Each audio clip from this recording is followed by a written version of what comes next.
Assalamu alaikum. In this lecture we will discuss our next topic of chapter number 12, which is electric flux through a surface enclosing a charge. Electric flux को पिछली video में हम define कर चुके हैं कि electric flux हमारे पास क्या है, number of lines passing through a unit area is called electric flux. Electric flux को ग्रीक लेटर फाई से शो करते हैं। Phi is equal to E dot A which is equal E A cos theta, इसका फार्मूला। और electric flux एक scalar quantity है और इसका यूनिट न्यूटन मीटर स्क्वायर पर कूलम।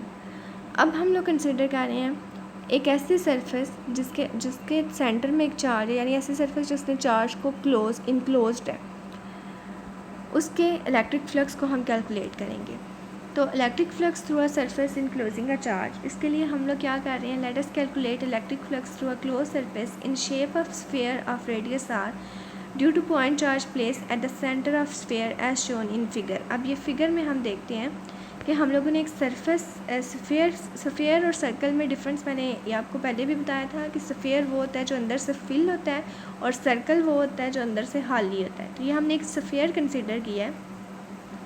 इस सफ़ियर का रेडियस आर है और इसके सेंटर में हमने एक पॉइंट चार्ज रखा हुआ है क्यू पॉजिटिव।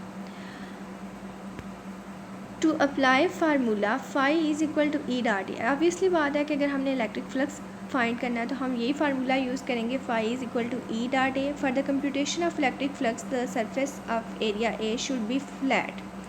अब ये फार्मूला लगने के लिए हमारे पास कंडीशन क्या थी, ये हमने पीछे स्लाइड में भी पढ़ा था कि जो एरिया वो फ्लैट होना चाहिए। अब यहाँ पे अगर आप देखें तो आपके पास एरिया तो एक स्फीयर का है। अब इस फ्लैट एरिया और इस स्फीयर के एरिया को सर्कुलर एरिया को फ्लैट करने के लिए हम क्या करेंगे, हम इस पूरे स्फीयर को छोटे छोटे पैचेस में डिवाइड कर लेते हैं। For this purpose the total surface area of sphere is divided into n small patches with area of magnitude delta A1, delta A2, delta A3 up to so on delta AN। अगर हम इसे इतने छोटे छोटे patches में divide कर दें area के, तो हर एरिया जो है उसके लिए electric field lines find out करेंगे और वो इलेक्ट्रिक फील्ड लाइन उस एरिया के लिए, यानी वो एरिया और इलेक्ट्रिक फील्ड लाइन के लिए एक फ्लैट एरिया होगा।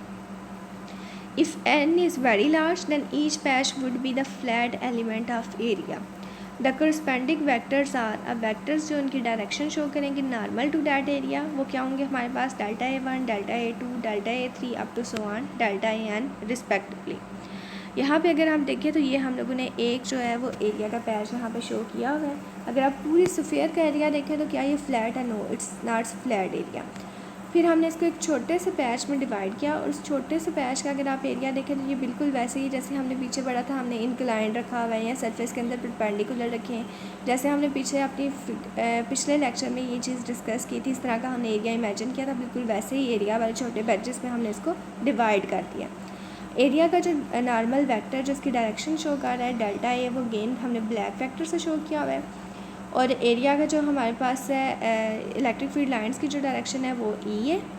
अब यहाँ पे देखें, अगर आप लोग अपना वो केस कंसिडर करेंगे, पिछले वाले लेक्चर की फ़िगर देखेंगे जहाँ पे हमारे पास इलेक्ट्रिक फील्ड लाइंस और एरिया क्या था, हमने परपेंडिकुलर रखा हुआ था। तो परपेंडिकुलर के केस में हमने देखा था कि maximum number of electric field lines इसके अंदर से गुजरेंगी। तो यहाँ पे भी अगर आप electric field line E y axis के लाएंगे, एरिया आप एक्स एक्सिस के लाएंगे, इट मीन्स यहाँ पे भी एरिया आपके पास क्या है, परपेंडिकुलर रखा हुआ है। The direction of each vector area is along perpendicular drawn outward to corresponding patch. हर पैच पे हमने परपेंडिकुलरली एक वेक्टर ब्लैक कलर का ड्रा करना है आउटवर्ड।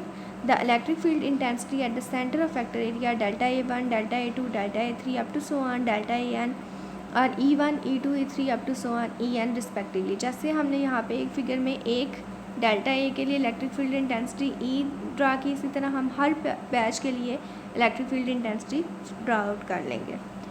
तो जो टोटल फ्लक्स आएगा, क्योंकि ये हमारे पास कौन सा केस है, परपेंडिकुलर वाला, तो इसमें हमारे पास मैक्सिमम फ्लक्स यानी maximum number of field lines area में से पास आउट होंगी। तो इलेक्ट्रिक फ्लक्स हमारे पास आ जाएगा dot product of electric field intensity and area A. तो E1 को हम डेल्टा A1 से मल्टीप्लाई करेंगे, E2 को डेल्टा A2 से, E3 को डेल्टा A3 से up to so on EN को डेल्टा AN से, और इन सब को हम ऐड कर लेंगे। Direction of electric field intensity and vector area is same at each patch. हर पैच के लिए, हर पाथ के लिए अगर आप देखें तो जो हमारे पास इलेक्ट्रिक फील्ड इंटेंसिटी E और जो वेक्टर एरिया A है, इन दोनों की डायरेक्शन क्या होगी, सेम होगी। यानी वेक्टर एरिया A और इलेक्ट्रिक फील्ड इंटेंसिटी दोनों, अगर हम वेक्टर एरिया की बात करें यानी एरिया की डायरेक्शन की बात करें, तो डायरेक्शन एरिया A और इलेक्ट्रिक फील्ड इंटेंसिटी दोनों की सेम होगी। तो जब सेम डायरेक्शन हो, the direction of each vector area is along perpendicular drawn outward to corresponding patch। यहाँ पे हमने इलेक्ट्रिक फ्लक्स कैलकुलेट किया। The direction of electric field intensity E and vector area same at each patch. More ever because of spherical symmetry at the surface of sphere, जो हमारे पास क्योंकि उसकी spherical symmetry है, इसलिए पूरे के पूरे स्फीयर की सरफेस पे जो इलेक्ट्रिक फील्ड इंटेंसिटी होगी वो सेम होगी। यानी पूरे सरफेस में से same number of electric field lines हर एरिया में से गुजर रही होंगी। तो E1, E2, E3 up to so on En, ये जो मार्ड हमने लगाए हैं ये मैग्नीट्यूड शो कर रहे हैं। इनका मैग्नीट्यूड सेम है और इसको हमने E के इक्वल रखा हुआ है। इलेक्ट्रिक फील्ड किसके इक्वल है, 1/4πε0 Q/r² के। अब इलेक्ट्रिक फ्लक्स क्या हमने ड्राइव की थी, E1 dot delta A1, E2 dot delta A2 plus E3 dot delta A3 plus up to so on En dot delta AN। E1, E2, E3, En तो सारे किसके इक्वल आ गए हैं, आपस में इक्वल आ गए, और किसके इक्वल रखा हुआ है हमने E के। और इन सब में से हम E को कॉमन ले लेंगे तो पीछे क्या रह जाएगा, delta A1 plus delta A2 plus delta A3 plus up to so on delta AN, जो कि हमारे पास स्फीयर का टोटल एरिया है। Electric field 1/4πε0 electric field intensity 1/4πε0 Q/r²। Sphere का एरिया कितना होता है, 4πr²। पाई से कैंसिल हो जाएगा, 4 से, r² से कैंसिल हो जाएगा। रिमेनिंग टर्म्स हमारे पास रह जाएंगी Q/ε0। तो इलेक्ट्रिक फ्लक्स हमारे पास क्या आ जाएगा, Q/ε0। अब हम लोग इमेजिन करते हैं एक surface as enclosed this sphere, कि एक और हम सरफेस इमेजिन कर रहे हैं। अब ये जो रेड वाली है पूरी सरफेस ने उस स्फीयर को इनक्लोज किया हुआ है। It can be seen that the flux through a close surface is same as that through the sphere. अब जो फ्लक्स इस सरफेस के अंदर है, जितनी नंबर ऑफ फील्ड लाइन्स, इसके अंदर कितनी फील्ड लाइन्स है, 1 2 3 4 5 6 7 8। और अगर आप बाहर वाली सरफेस में देखें तो उसमें भी कितनी फील्ड लाइन्स हैं, 1 2 3 4 5 6 7 8। तो जो इलेक्ट्रिक फ्लक्स सरफेस के अंदर है वही इलेक्ट्रिक फ्लक्स इस बाहर वाली सरफेस में भी है। So we can conclude that flux through a close surface does not depend upon the shape और ज्योमेट्री।